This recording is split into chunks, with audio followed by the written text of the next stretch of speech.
यार महादेव साथियों, मैं हूं निखिल जादौन और इस वीडियो में हम आपको बताएंगे कि भैया जो टाइटैनिक था वो डूबा था या डुबाया गया था, और क्या वास्तव में टाइटैनिक ही डूबा था या कोई और जहाज़ था जो डूबा था या डुबाया गया था। तो शुरू करते हैं। तो जो साथियों टाइटैनिक जहाज़ था वह वाइट स्टार लाइन कंपनी के द्वारा बनाया गया था। तो ये जो वाइट स्टार लाइन कंपनी थी, तो इस कंपनी की स्थापना 1845 में हुई थी और इसको जेपी मॉर्गन ने सन 1902 में ख़रीदा था।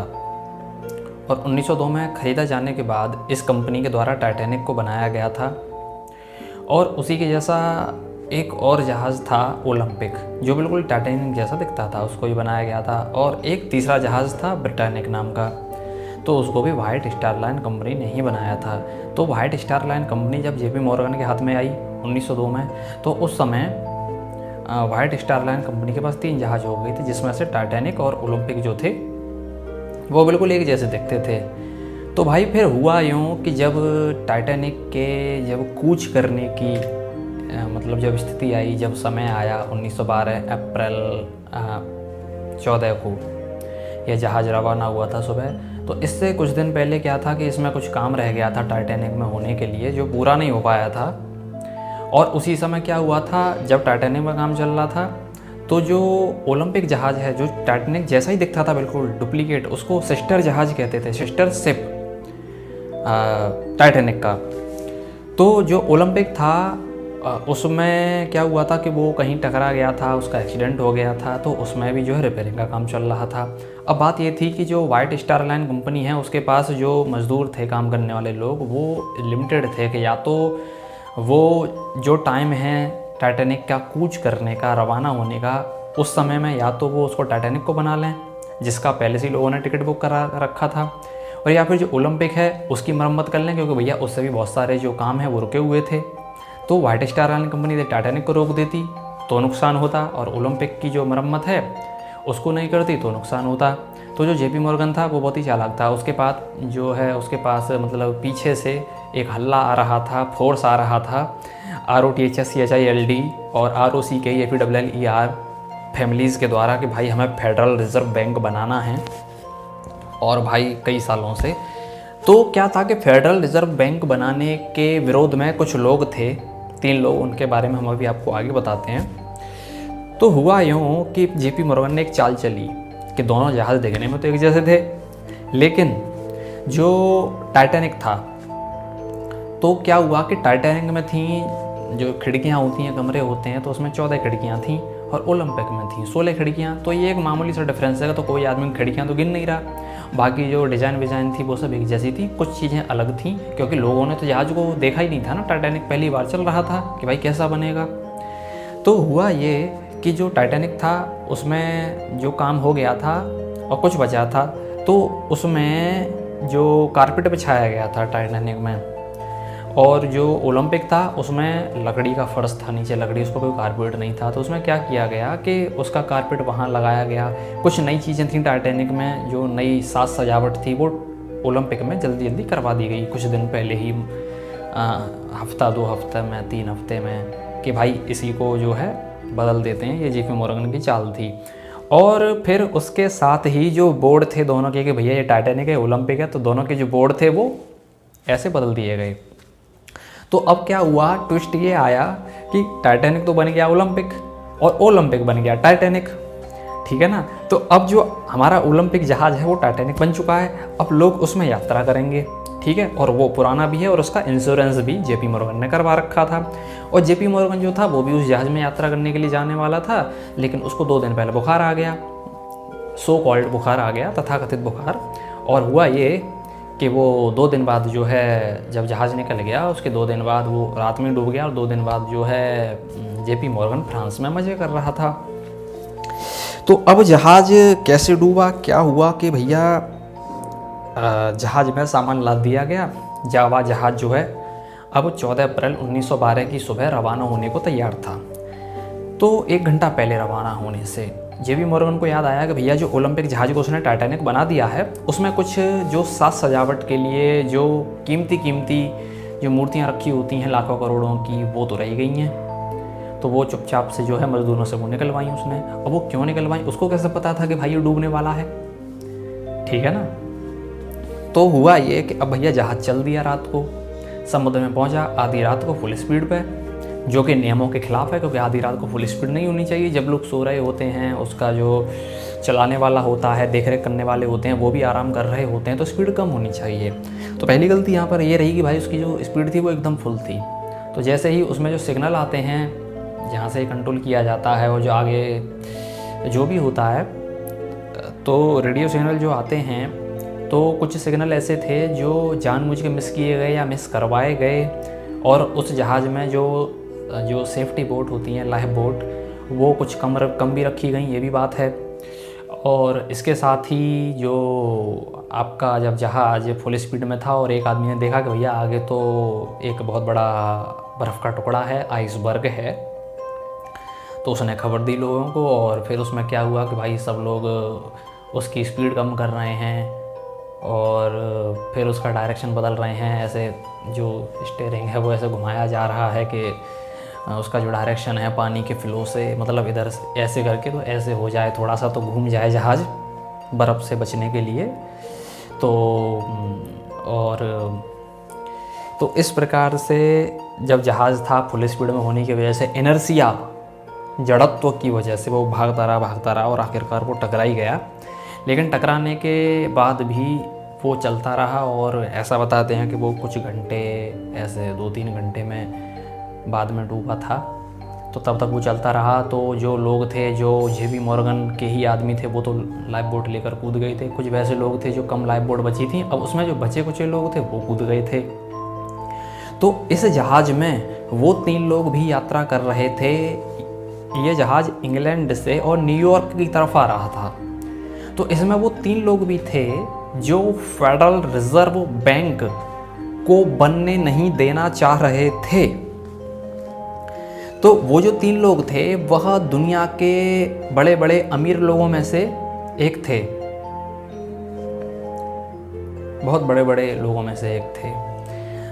ऐसा बताते हैं कि उस ज़माने में यदि ROTH, CHILD इसको छोड़ दिया जाए तो वो सबसे अमीरों में से आ रहे थे, क्योंकि उससे तो अमीर कोई है नहीं है भाई, सोना दबा के बैठा है और ऐसे करके। तो इसमें जो लोग थे वो ये थे कि भाई जो जेकब एस्टर नाम था एक आदमी का। तो ये जेकब एस्टर है वह एक बिजनेसमैन था। इसका एक होटल चलता था, एक एस्टोरिया होटल के नाम से, और एक दूसरा होटल चलता था, उसका नाम था द सेंट रेजिस। तो ये इसकी जो संपत्ति है उस ज़माने में 1912 के ज़माने में इसकी जो संपत्ति निकल के आती है वो करीब $100 मिलियन के आसपास निकल के आती है, जो आज अगर हम मेजर करेंगे तो ऐसे करीब $3-4 बिलियन बैठेगी अगर आज के टाइम पे हम उसे देखेंगे।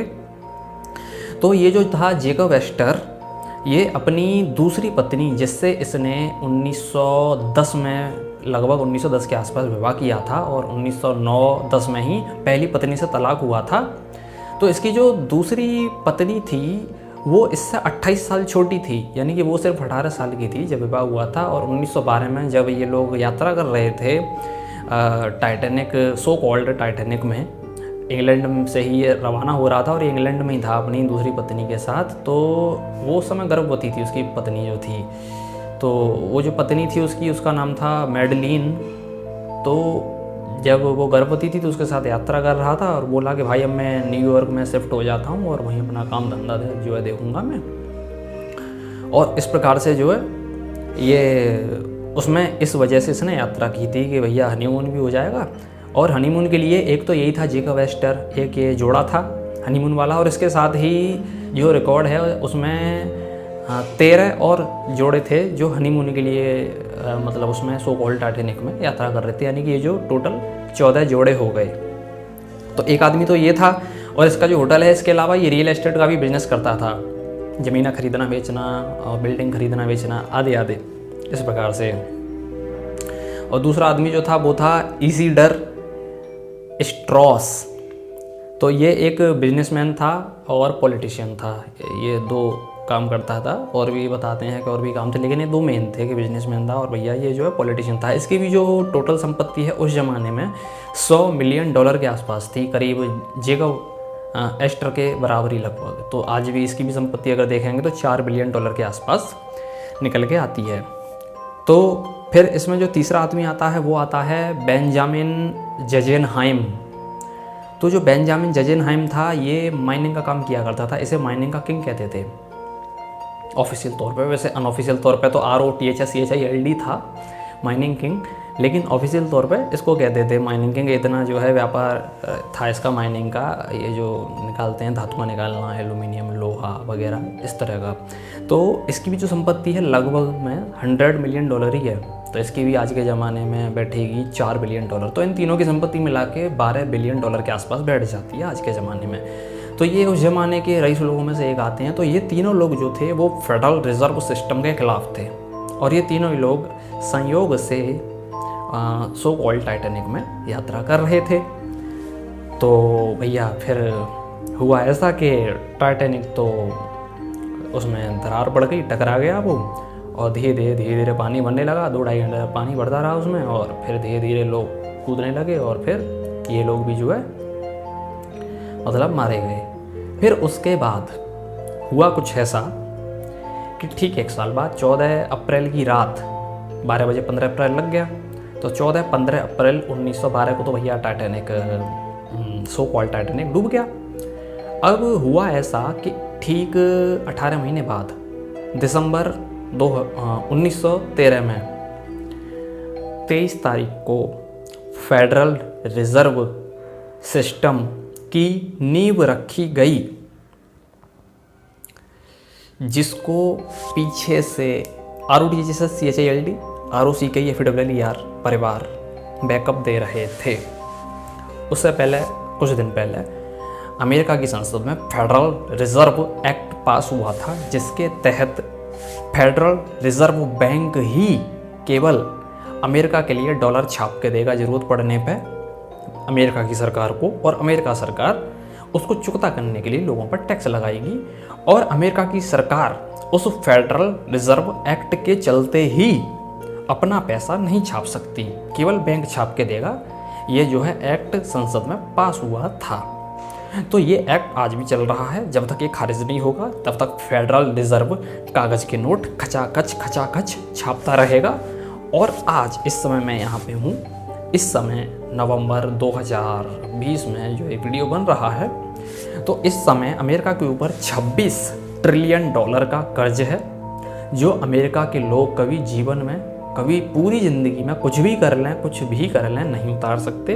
जैसे हमारे भारत देश पे $559 बिलियन का है, वर्ल्ड बैंक के द्वारा जो दिया गया है। वर्ल्ड बैंक को पीछे से कौन लोग करते हैं वो हमने बता दिया, बैंकों का माया जाल भाग 5 में, और भाग 2 में भी कुछ थोड़ा बहुत बताया है। तो ये है साथियों कि भैया टाइटैनिक डूबा या ओलंपिक डूबा। फिर एक चीज़ और हुई थी कि बाद में जब भैया जो सो कॉल्ड टाइटैनिक है वो तो डूब गया, वैसे ओलंपिक डूबा है, असलियत में तो ओलंपिक डूबा है। लेकिन अब हुआ क्या कि उसमें जो लकड़ी के जो वो लगे रहते हैं सीढ़ियाँ, काफ़ी बड़ी होती है वो, तो वो एक होटल को बेची गई थी। बाद में ओलंपिक तो डूब गया, टाइटैनिक की बेची गई थी, ठीक है, ये कह के भैया ये ओलंपिक की सीढ़ी है क्योंकि टाइटैनिक तो डूब गया है। तो जो असली टाइटैनिक जो खड़ा हुआ था उसकी सीढ़ी जो थी लकड़ी की, जो जीना होता है, उसका नंबर था 401, ठीक है।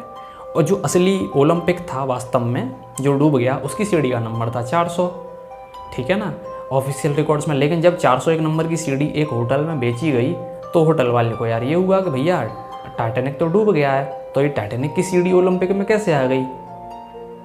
तो ये भी एक वो है कि भैया इस वजह से पता चलता है कि भाई वो जो डूबा था वो वास्तव में ओलंपिक ही था, और उसका जो ओलंपिक था उसका इंश्योरेंस JP मॉर्गन ने करवा भी रखा था, तो इंश्योरेंस के पैसे भी उसे मिल गए भैया। और जो सामान था, जो भी लाखों करोड़ों की साज सजावट का कीमती और जो मूर्तियाँ थी वो तो निकाली नहीं JP मॉर्गन ने, तो भैया जहाज भैया की तो राम नाम सत्य हो गई, ठीक है। तो और वो जो 3 लोग थे उन लोगों की भी राम नाम सत्य हो गई, और उसके साथ टोटल जो थे वो 1500-1600 लोग उसमें मारे गए थे। तो ये है साथियों टाइटैनिक की कहानी। बस हो गया भैया, मिलते हैं अगली वीडियो में। हर हर महादेव।